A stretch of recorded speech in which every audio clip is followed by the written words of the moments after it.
السلام علیکم۔ اللہ بہتر پرورش کرنے والا گوشت اور خون دے گا۔ حدیث شریف میں ہے، جب کوئی بندہ بیمار ہو جاتا ہے تو اللہ تعالیٰ اس کی طرف 2 فرشتے بھیجتا ہے کہ جا کر دیکھو میرا بندہ کیا کہتا ہے۔ اگر بیمار الحمدللہ کہتا ہے تو فرشتے اللہ تعالیٰ کی بارگاہ میں جا کر اس کا قول عرض کرتے ہیں۔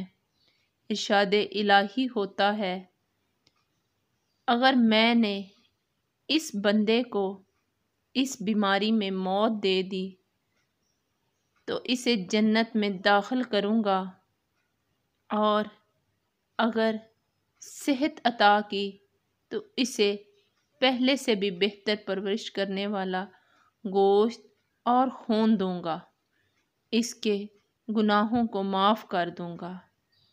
سبحان اللہ۔